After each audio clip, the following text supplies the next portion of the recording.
Hey everybody, thanks for hopping in today. I'm gonna just give it a minute or two to let people trickle in and then we'll get underway. So thanks for hopping in.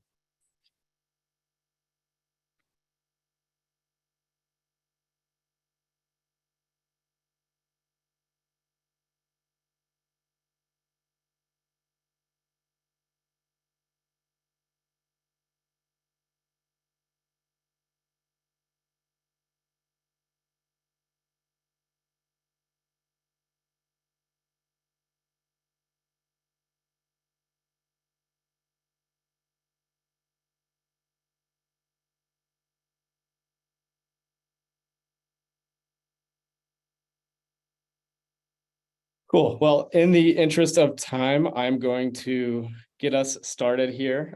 So everyone, thanks for spending some time on your Thursday afternoon and joining us. This is our fifth edition of the Unicorn Hunt hosted by Republic. I'm joined by four incredible entrepreneurs, innovators, disrupting industries here. And so we're really excited to hear from them, talk about their companies.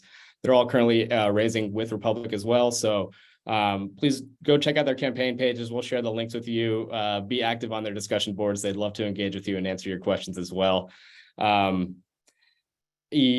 are joined, the four of us, the four entrepreneurs, Eli Butcher with Easy Expense, Barba Talent with @sign, Rajkoshia with Loot Mogul, and Ryan Armstrong with Guac. So the format here, I'm going to let the four of them give a pitch. We'll get into some rapid fire questions after that. And then please use the Q&A function through Zoom to ask any questions that you have for any individual entrepreneurs here.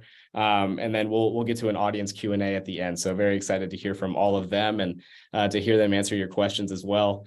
Anything that is deal specific, please direct those questions to the discussion board to remain compliant. That's where they're going to answer those so they can be publicly viewable by everyone. And with that said, it should also be noted that Unicorn Hunt is not a form of investment advice. Investing in private markets is particularly risky and could result in total loss. Past performance is not an indicator of future performance as well. So, please make sure to verify anything in the offering docs and on the campaign page before making investments in any of these companies. So with that said, I would love to, let me give remote access here over to Eli, and we would love to hear a little bit about Easy Expense. So Eli, take it away. Sweet. There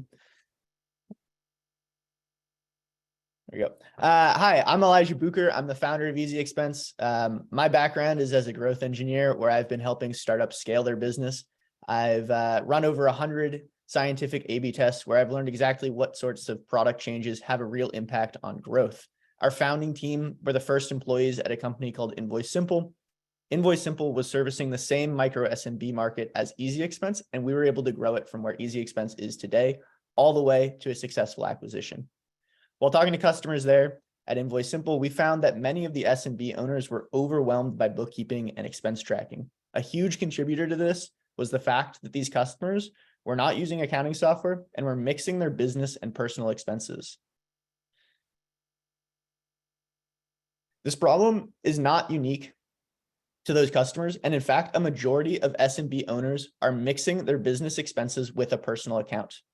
This happens across many different sources. So the most obvious is someone making a business purchase on a personal card or a personal credit card from a personal bank account, but there's also paper receipts. There's a digital email inbox from a personal email that gets work-related receipts. There's employee purchases. There's trips and drives where most contractors don't have a separate work and personal vehicle, but those trips in your personal vehicle need to be separated and tracked separately in order to deduct those on your taxes. All of this is a huge headache that takes weeks of work to sort out, and it's so bad that many business owners simply don't bother. But that means that they're losing thousands of dollars on their taxes and missing essential business insights to the point where they don't even know if they've made a profit because they haven't tracked their expenses. What business owners really want is just a magic shoebox that they can throw their receipts into and get that maximized tax deduction and those business insights out. And that's exactly what Easy Expense has built. In our first year, we got over 100,000 organic installs, and we've been able to convert those installs into paying users. So we have 6,500 paying subscribers and over $40,000 a month in SaaS revenue. I'm incredibly proud of the fact that we have over 10,000 five-star reviews from users that really love using our product and that really love Easy Expense. These users are asking us to integrate more into their business. They're asking us for financial tools that will unlock payment processing revenue for Easy Expense. This is really important because Easy Expense is tracking more and more transaction volume to the point where we're tracking almost $100 million in transaction volume per quarter. Over 40% of our users want to be able to send invoices directly through Easy Expense. And this would help us unlock payment processing revenue. This is a space that we know very well. And so rather than just making a $6 a month SaaS fee, we can get a payment processing revenue of 1% on an invoice that someone sends. And if they send a $5,000 invoice, that's $50. And they might send 5 of those in a month, or they might send a $50,000 invoice, in which case that $250 that's generated from the payment processing starts to really dwarf the revenue that's just being charged on a SaaS. Additionally, 32% of our users want an Easy Expense debit card or some sort of business card that will help solve that core pain point of making those business purchases on a personal card and automate the separation of business and personal expenses. For us, that unlocks interchange revenue, which is over 2%. And again, lets us take advantage of this massive transaction volume that we're already tracking in Easy Expense. These really are the future of what we can build at Easy Expense. And yeah, I invite anyone to ask questions on our discussion board or ask questions in the chat.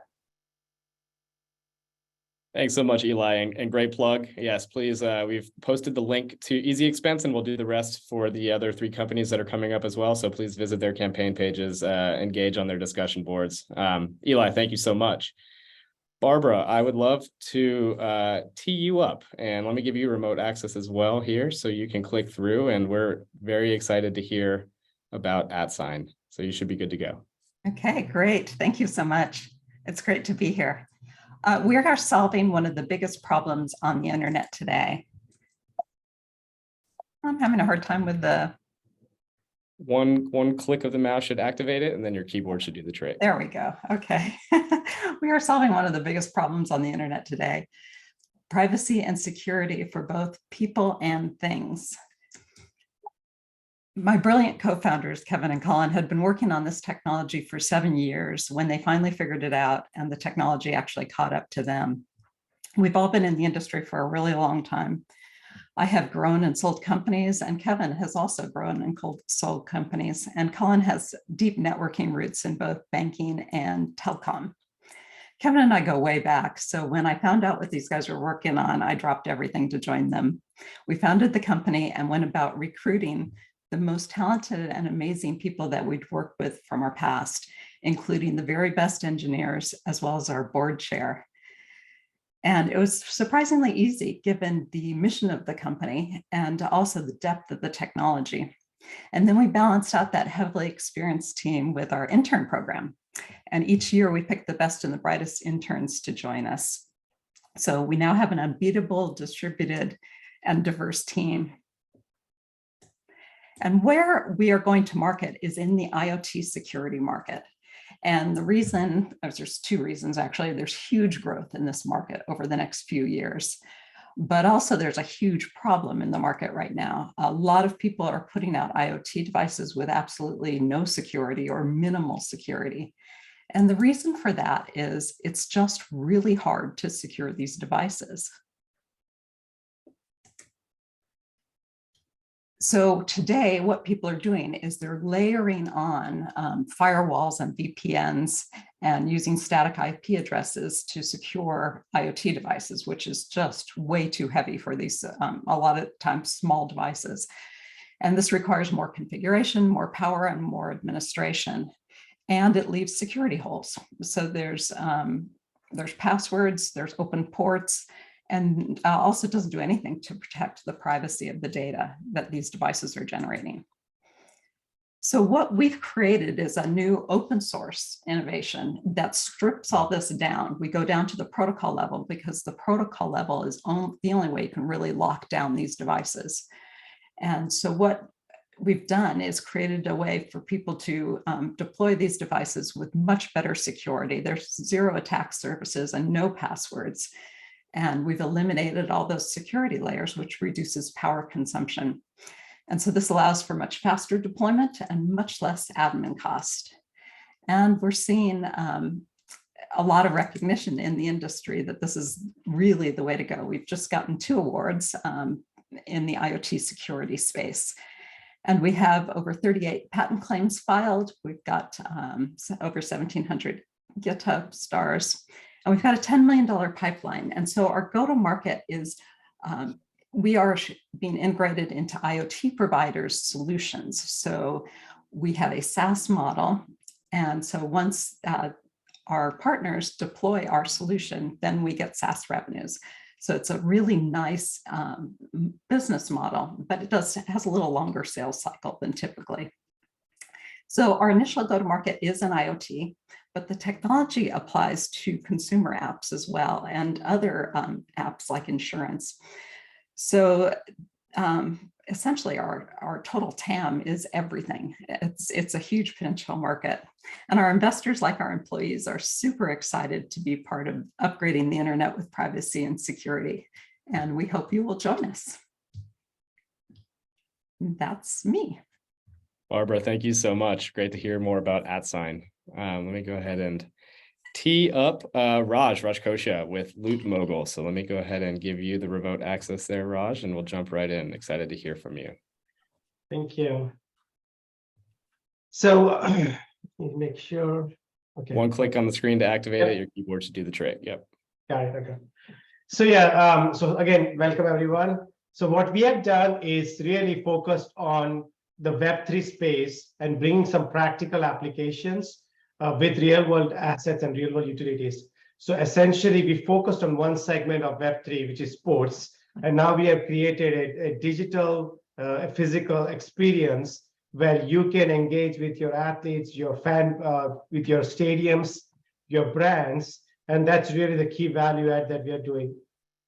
So we are bringing the power of Web3 to athletes, brands, and fans. Especially if you have seen some of the recent news on the metaverse space, like Disney shutting down the metaverse and many other companies. The big thing with metaverse is that you need an anchor for people to come back and really engage with the real world athletes. So gone are the days of, like, in my view, Bored Apes and others, right? So these are some of the key applications that we focus on. We are part of, we got selected by NBA Player Association along with NFL Player Association. And in our model, you are engaging with the problem statement we are solving for is that there are no immersive platforms from the metaverse perspective. The digital assets or NFTs have no real world utilities. They're complicated, time consuming, and so forth. The solution is that, let's say you are a fan of Lisa Leslie. You can play with Lisa Leslie's avatar. You can learn from her educational stuff. Let's say you are a fan of a particular stadium, let's say New England Patriots or Gillette Stadium. You can go experience those elements not only inside the stadium, but also in real life, right? So you can have those activities. Everything is AI driven. The metaverse segment, as you have seen from projection perspective, people have projected this to be $5 trillion, $8 trillion economy, and so forth. And then our sports specific one, with especially 2 revenue channels, one is B2B and one is B2C. On the B2B front, that's an $84 billion where if you think about the old fashioned, let's say Dick's Sporting Goods, there was physical store, then they had an online store, and Shopify was one of the tools to help them go online. And now you have a Web3 meta store where you dress up the hoodies or the t-shirt or the shoes for your avatar, but you also get shipped to your house. So that's where we are that bridge to convert your Web2 stores into Web3, along with athletes, like real world athletes that you can play with. In terms of traction, what we have accomplished is really we have signed up 253 brand ambassadors with a total reach of 104 million people, right? So that's where you are targeting the social media, so forth. We are live with 7 blockchain games right now. We have 24,000 users playing per day. And then the key other accomplishment is, apart from all the stats, we are cash flow positive, right? So that's one of the key things for this young 2.5-year-old startup. We are generating enough cash to be a cash flow positive business. And this business obviously is highly profitable in the way we are structured, the stable revenue from both ends. So here is our current revenue traction. We are doing 80K per month on the revenue side. We have a stable income from B2B, which is as a Shopify-based model. And then you have variable game revenue, B2C. So that's the critical element. As Metaverse is projected to be the two major component of the Metaverse, e-commerce and gaming, we focus on those two. We are already generating revenue from those two major elements. Projection-wise, we have net margin of 37%. And then we have some of the key strategic partners we're executing, and that would be a big boost from just a traction perspective. And then the last slide is the team. So my background, obviously, I worked at Riot Games, Warner Brothers, as head of technology, information technology, and we have built some of the biggest games. But we have also onboarded a lot of key advisors, like, for example, Zai Ortiz, who was one of the creators for Iron Man Jarvis system. Along with, we have some of the top-notch brand ambassadors who are also investors in Loot Mogul. So not only we focus on the legacy of the NFL, NBA legends, but also we are focusing on the high school, college, NCAA level athletes. So for example, Mikey Williams has 3.8 million followers, 18-year-old kid. And we are targeting a lot of NIL level transactions. So that gives us a sustainable model, not from just from growth perspective, which is very Web3 game-centric users. And that's pretty much it. Thank you.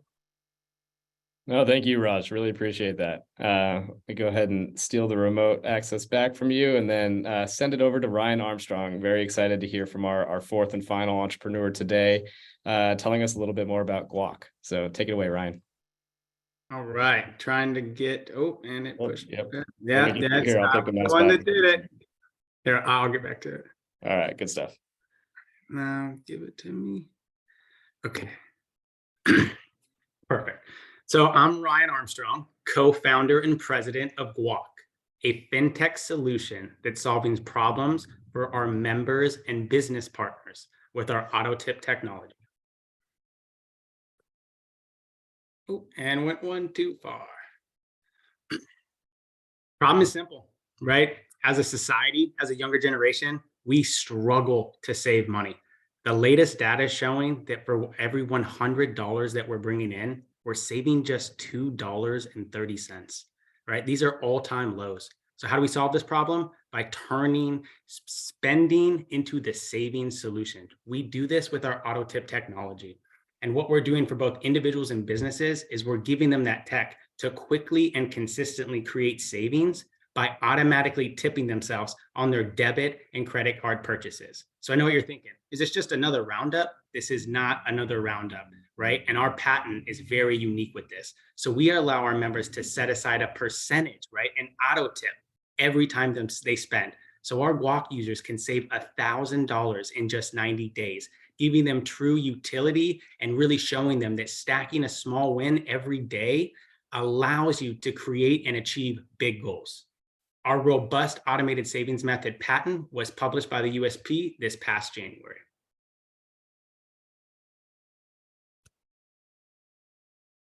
These are our 2022 metrics, and we've seen significant growth in just the past few years with over 110,000 customers, $22 million in savings, and the value of gross revenue just under $2 million. We've also analyzed over $200 million of transactional data that we are in the process of monetizing with our business partners. We also executed significant partnerships with Amazon, Walmart, Super, and Asa Financial. What's next for Guac? The transformation of our revenue model. Guac is going direct with our API exposure and white label products. First is with our banks and credit unions. These banks and credit unions are actively requesting Guac's technology, our auto tip tech, for their ecosystem. We currently have 12 banks and credit unions under contract with 18 million members. These banks and credit unions will presenting Guac to their members, giving us free user acquisition and significant revenue growth by paying $25 per savings account created. Why would these banks and credit unions do this?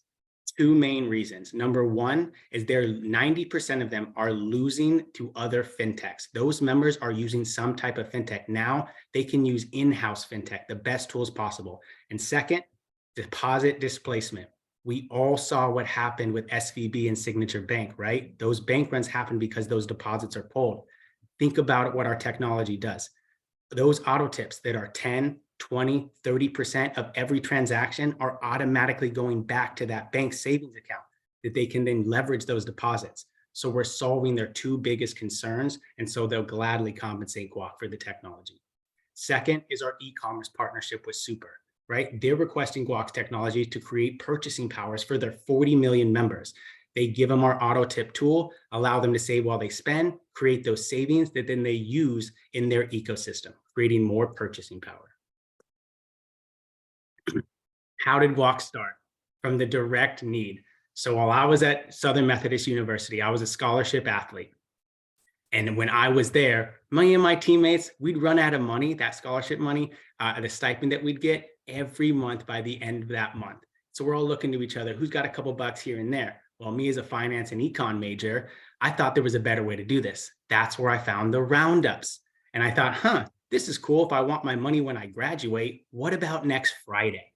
And so that's where the auto tip technology was born, right? Setting aside a percentage, stacking real cash so that the next Friday or a short-term goal is very achievable, providing that dopamine drip and the behavioral sciences of stacking a small win to achieve a goal that we so desperately need as a younger generation.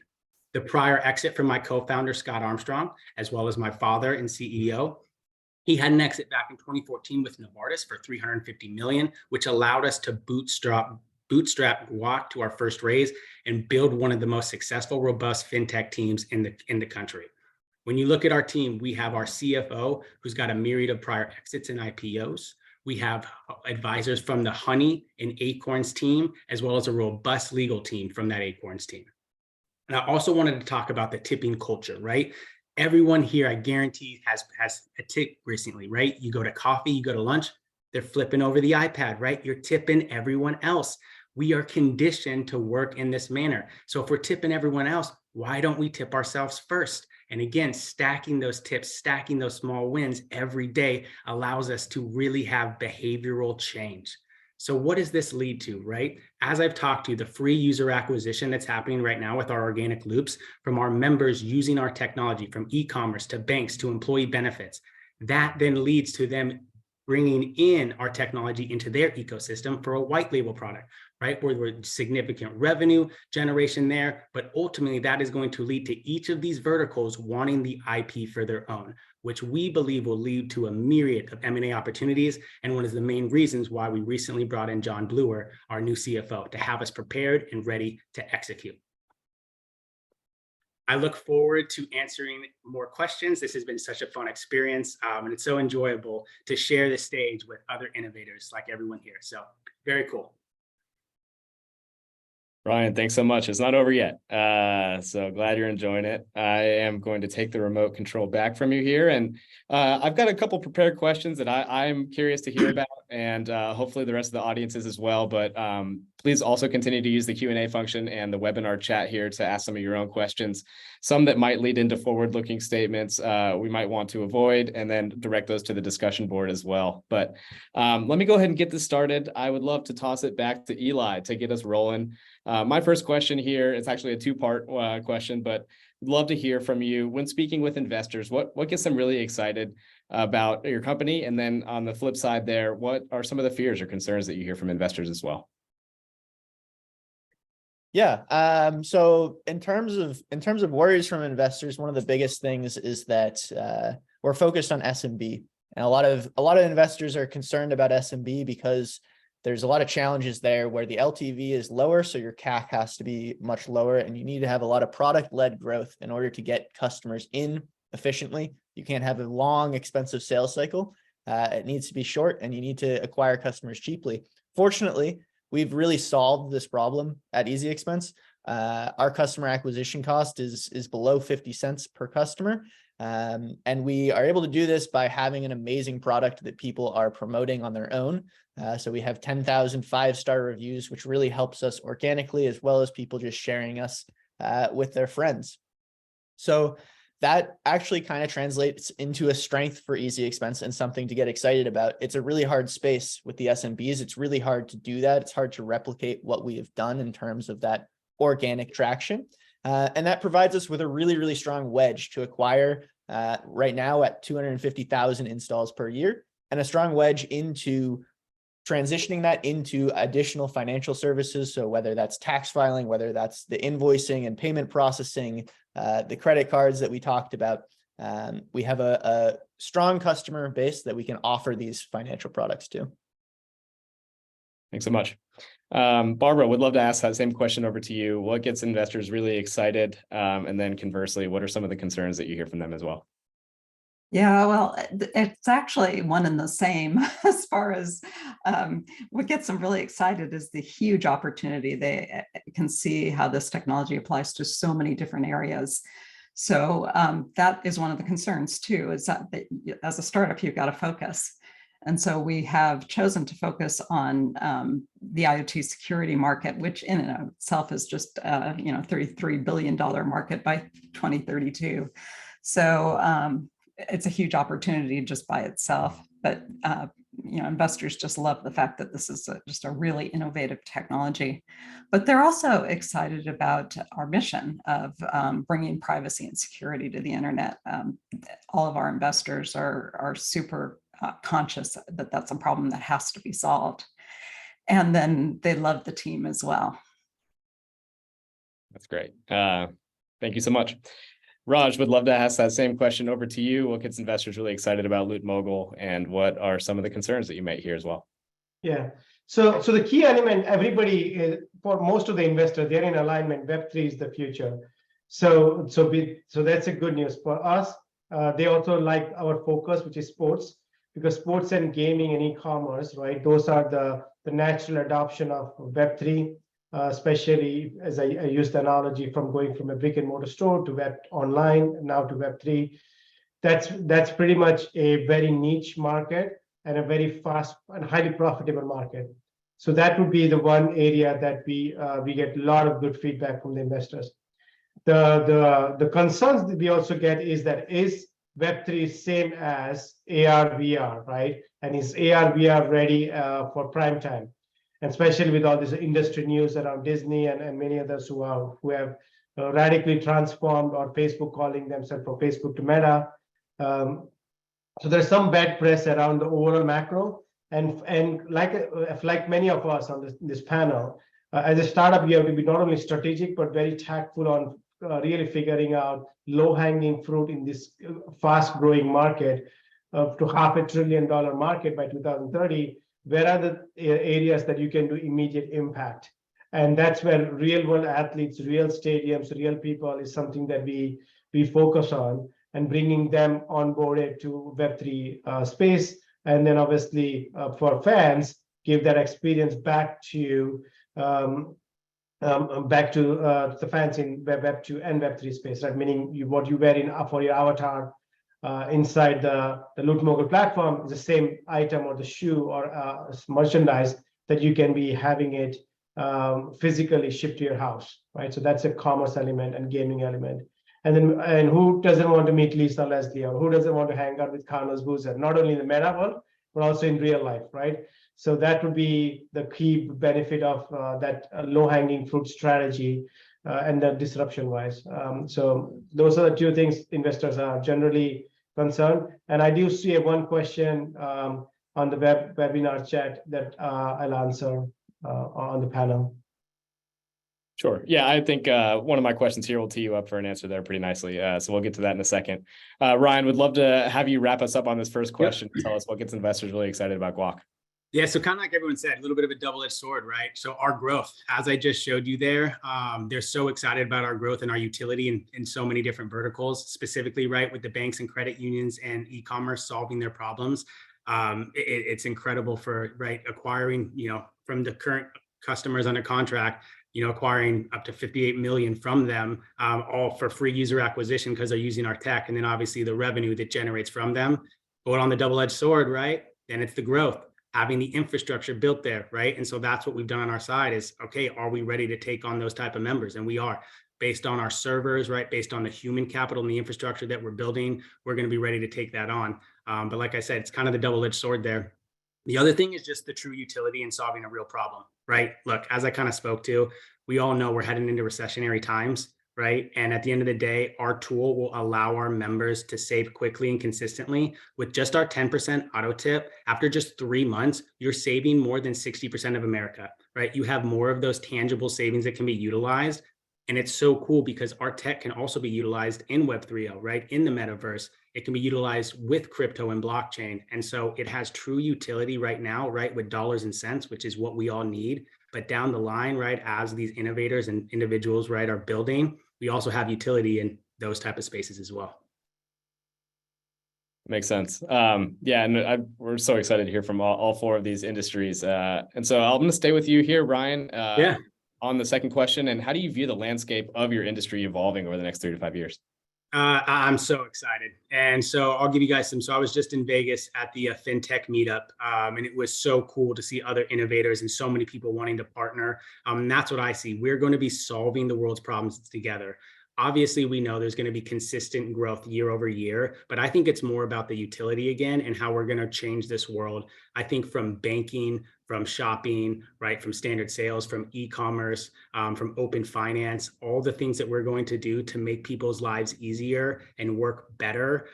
That's what I'm excited for. I'm all about transformative change. And I think that's, we absolutely have that right now with the current innovators. And over these next few years, it's going to grow massively.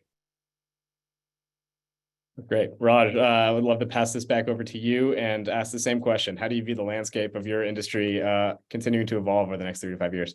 Yeah, so we feel, so there is going to be generic metaverses like Facebook, right? So Facebook is more, we call generic metaverses. So imagine in the Web2 space, you had Amazon, that is obviously dominant metaverse, online e-commerce store. And they have created that brand. But then there are a lot of other websites, highly profitable, whether they are Wayfair type companies, which is focusing on the household goods, or whether there are companies like Chewy and many others, right? So there are specific niche markets that people have created those segments, or DraftKings and many others. What we see in our space is that, yes, there will be more of a vertical metaverses that eventually will all connect together, but you will be building your own meta presence in one of those metaverses, and it will be portable. So today I want to watch some new events for the basketball, football, soccer, right, cricket, any game you want, and then you port your avatar to do some shopping, right, and then you port your avatar to Facebook and do more of social activity with your generally friends or family members, right? So those kind of avatar portation is natural, and you don't need a fancy Oculus device or any of those devices. It can be as simple as your PC. It can be as simple as your iPhone, which has AR capabilities already, as we have learned from Pokemon Go. So to me, the industry right now is a tremendous opportunity. We feel that it's the next internet revolution, right? Web 2 was a big internet revolution. Web 3 is the same manner. And as long as the companies follow some ethical guidelines, right, which is something that stay away from any of the tokenization that may lead into any issues, but focus on the core value that you can bring for the community. And that's what I like what Ryan said, right? It's something that the payment gateways focus on. How do you generate utilities for the other ecosystem partners? And that's what we are truly, and even Barbara's IoT security focus, right? That's another item that we feel the metaverse will need a lot of security, especially on IoT level, whether it's iPhone level or Android devices. And that is a tremendous opportunity for all of us to scale and grow. Thank you so much. And additional thank you for the Pokemon Go reference. I love it. Barbara, would love to pass this over to you and ask that same question. Obviously, very relevant industry with security. How do you view that landscape of your industry evolving over the next few years? Yeah, I think the big thing is the privacy legislation. So California already has privacy legislation. Europe actually has IoT privacy legislation. And so that's just growing in every country. So that's definitely going to have an impact over the next few years. The other big one, of course, is AI. And AI is fabulous, but you want some data you don't want to share with AI. And so end-to-end encryption is perfect for protecting that data. And then, but for the data that you do want, you really want to do a lot of that processing out on the edge. And our technology allows you to do that. So AI processing out on the edge is another way that we help people with these IoT devices. So that's what we see going forward. Makes a lot of sense. Yes, thanks so much. Eli, I'd love to have you wrap up this question and tell us how your industry, how you view the landscape of it evolving over the next few years. Yeah, I mean, as Ryan said, fintech is growing massively every year. There's 20% CAGR there, and I mean, obviously that leads to high multiples, which is great. Additionally, in the US alone, there's over 1 million new SMBs every year that are getting formed, which are exactly what our target customer is. So we get lots of new customers coming in every year. And then for us, sort of a big why now and like why this is going to be super successful now, there's a lot of opportunity with these AI and natural language models and applying that to Easy Expense. So we have created an interface that is really good at collecting financial data from all over all these different sources and aggregating that, which is really the perfect application to get a big language model like ChatGPT, like these things that are coming out, and really piggyback on that democratization of AI and utilize that to maximize what we can do with that data, whether that's helping people in many different countries with filing their taxes, having live access to a chat that can answer tax questions and not only answer general tax questions, but has access to all of the user's data. So it can answer very personalized tax questions and offer help there. Makes sense. I'm going to stay with you for my third and final question, and then we'll get to some of the audience questions as well. Would love to hear about your next big milestone and some of the ways that you're going to get it accomplished. Yeah, so we had a really strong last quarter. We did 40% quarter-over-quarter revenue growth. And on iOS, in just the last month, we almost got 100% increase in installs and 25% increase in revenue there. And one of the big things that we want to do is get parity. So we launched on Android first, getting parity on iOS and Android. We're also launching that card that I keep talking about. We've launched it internally, and actually today we onboarded our first users onto that card. So very excited about that and the revenue opportunities there. And looking forward into the fintech space and how we can take advantage of that $100 million quarterly transaction volume that we're handling. That's great. And thanks for joining us on a monumental day. Congrats. Thank you. Barbara, would love to ask that same question over to you. What is the next big milestone for AdSign, and how are you going to get that accomplished? Yeah, as I said, our revenue model is through partnerships. So we've signed 20 partnerships. We just signed an amazing distributor over in Singapore. And we plan on signing another 20 partnerships over the next year and getting those to revenue. Great. Raj, how about yourself? Next big milestone and how are you going to get that accomplished? Yeah. So our next big milestone is really so we already have a reach of 104 million through our ambassadors. So our main goal is conversion of those 104 million target sports fanatics, whether they are football fans, soccer fans, or basketball fans. And even we have made other partnership that you may have seen from many of the LinkedIn updates.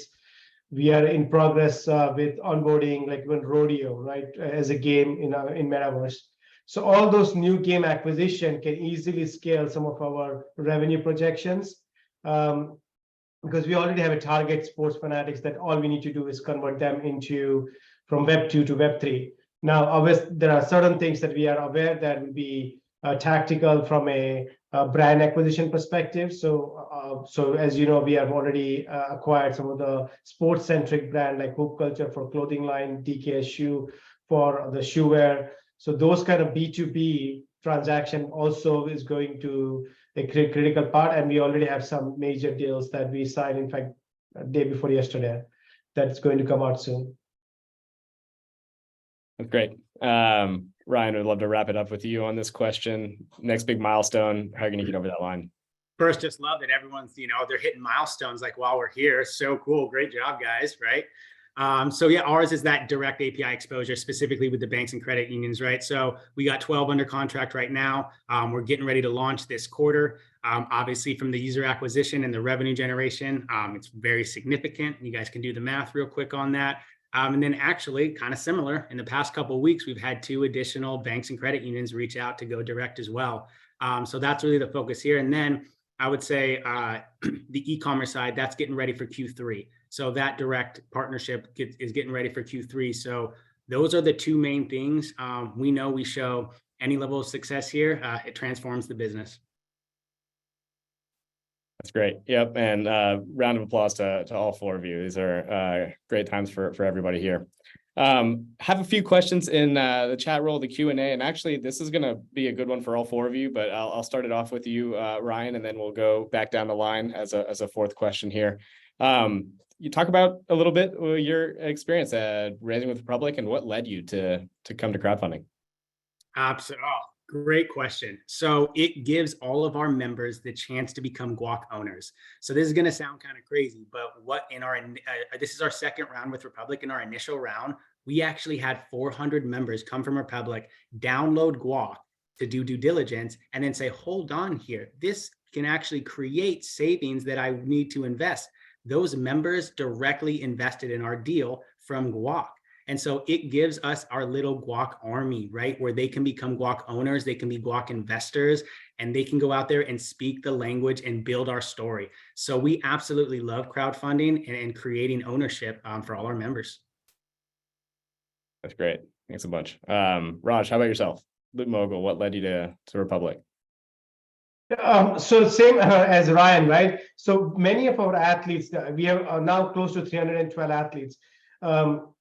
And we are looking at giving them opportunity to become an investor in Loot Mogul. So it's one thing to be a brand ambassador, but the other thing, especially at a college level, right? So at a college level, you are a young basketball player, right? And you want to use our platform to really reach out to your fan base or create your fan base. And when you're getting all signed up, one of the key questions is, oh, can I also become an equity holder in the company? And to us, it's like, that's why we went to Republic, is that for $100 minimum investment, and now a high school athlete or a college athlete can become an investor in Loot Mogul, right? So that's the key catch with this amazing platform, and also a very compliant platform, right? So for us, that was a critical thing. We wanted a platform to be super compliant, and we wanted all our athletes to become the investors. And even we have quite a few name brand investors that are using Republic to invest a few $1,000s, right? So it's not like but our main objective was to really get athletes and sports fans be invested in Loot Mogul, and for as low as $100. Yep. Thank you so much. And I might sound a bit robotic at times, but it's because we value the compliance and following all the guidelines that are set forth for us. Barbara, would love to hear that same question over to you. What led you to Republic and crowdfunding?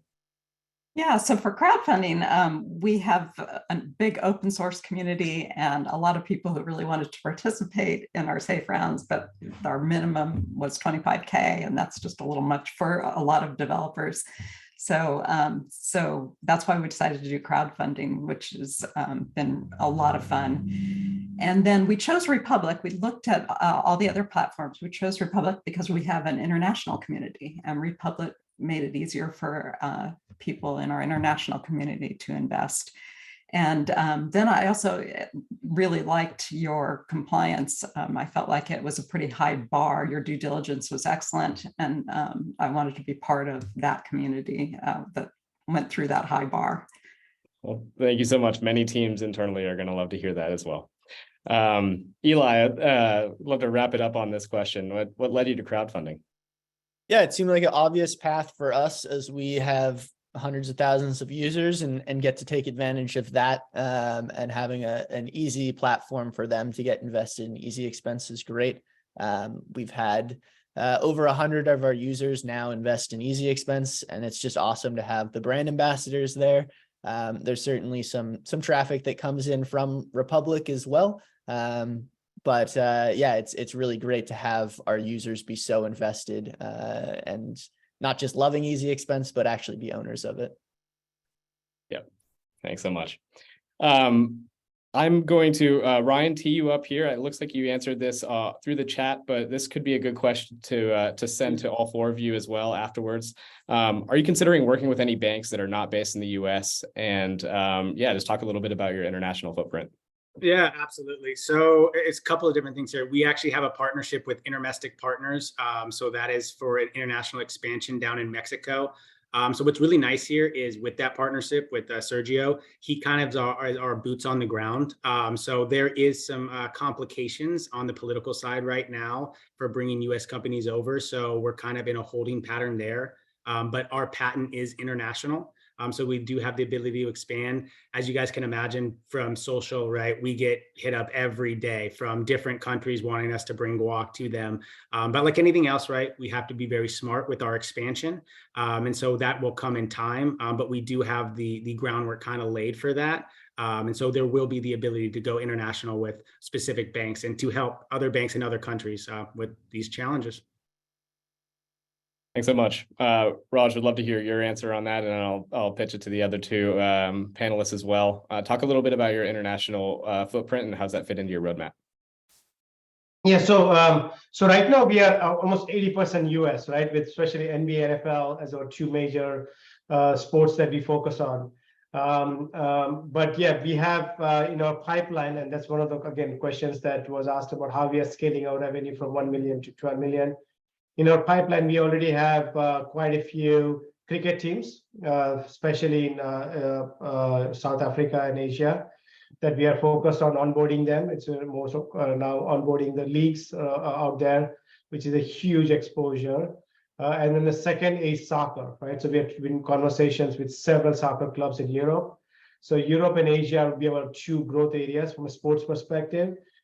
So then obviously with four major sports, basketball, football, soccer, and cricket, that should keep us super busy for at least a couple decades. Just kidding. That's funny. Barbara, would love to ask that same question to you. International plans in your roadmap, and how does that fit in to the growth? Yeah, we started as an international company. We have international employees. IoT has really taken off in different areas of the globe.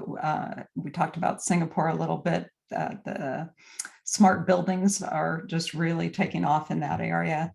So we are international from very beginning, and one of the reasons why we chose the Republic platform. Yeah, that's great. Eli, as well, would love to hear from you and talk about how international growth fits into your plan. Yeah, right now, Easy Expense is available all across the world. We have customers in pretty much every single country in the world. We're definitely US focused and primarily launching a lot of our fintech products in the US first, but eventually we would love to expand into other countries as well. Sweet. Couple of questions here. I'm actually just really quickly going to answer. In terms of sharing email addresses, we really would encourage everyone, all the attendees and audience members, to go visit the discussion board. That really is the best way to engage with all four of the entrepreneurs here and to remain compliant while we do it. And then you can look them up on social media as well. I'll go grab their LinkedIn's and engage through that as well. And I think that we're going to try to get into closing remarks here. We'll go in the same order as we went with the pitches. Flora, you've asked really great questions as well, just about crowdfunding and about Republic. And so I think our answers in the last question kind of summed up what really led them to this route and the crowdfundability of each of their companies. So going to get into the closing remarks here. Eli, we'll start with you and give you a couple of seconds here to wrap us up. Yeah, well, I appreciate everyone who's joined today. I would encourage everyone who is excited about Easy Expense to go download our app. It's free to download, super easy to do. You can check out our receipt scanner. It's very fun to play with. You just hold it over a receipt and it works its magic right away. And And yeah, I would encourage anyone to engage with me in the discussion on Republic if you have any follow-up questions for Easy Expense. That's the best way to do it. Yep. Thanks so much. Barbara, can you wrap us up and give some closing remarks for AdSign? Sure. Our technology is so new and revolutionary that it's kind of mind-blowing sometimes when people first see it. But it really is, we believe it'll be the standard for locking down devices on the internet. And so I would encourage you also to go over to our site, and I'm happy to answer any questions there. Yep, they have all four of the companies here have some really great campaign pages, very informative. So please do check those out when you have some time. Raj, would love to hear some closing remarks from you and from Loot Mogul. Yep. Yeah, so the Web3 is the future, right? Blockchain is here to stay, right? And we know the power of blockchain along with this entire decentralization that's going around the world, and with especially in the banking sector too. So the Web3's future, you are getting it in a very specific Web3 project like Loot Mogul, which is focusing on sports, eventually will expand into entertainment. But the sports and entertainment are the two most profitable segments worldwide. And that's what we are focused on. Check out again our campaign page, connect with me on the discussion LinkedIn, and we can share a lot more details if need be. Very much appreciated. And Ryan, would love to send it over to you to wrap up with some closing remarks. Yeah, I want to thank everyone again. What a cool opportunity. And just kind of like Eli said, you want to do due diligence, check out our app, download it. It's what all our members say. After 30 days, it's kind of like a drug. You're hooked. You can't stop. And so would recommend all of you to do that. And then just think to it again about the utility here, right? So we are protecting right now with real dollars and cents, protecting against those recessionary times for members, but also our business partners, creating purchasing power. And you can see where our roadmap is going. You can see, as we've talked about with Web 3.0, with blockchain, where this is leading, and that utility that can be utilized now with dollars and cents to solve problems, but in the future as well. Awesome. Well, huge thank you to each of the four of you, super busy entrepreneurs spending some time with us to engage with our following and some of the audience members here. And thank you to the audience as well for carving out some of your Thursday afternoon and hearing about these companies. So with that said, I'll wrap it up for today. And again, last time, go visit the campaign pages, engage on the discussion board, and learn some more about the opportunities here. With that said, I'll wrap it up. So everyone take care, and we'll see you again next week. Bye-bye. Thank you. Thanks, guys. Bye. Thank you. Thanks.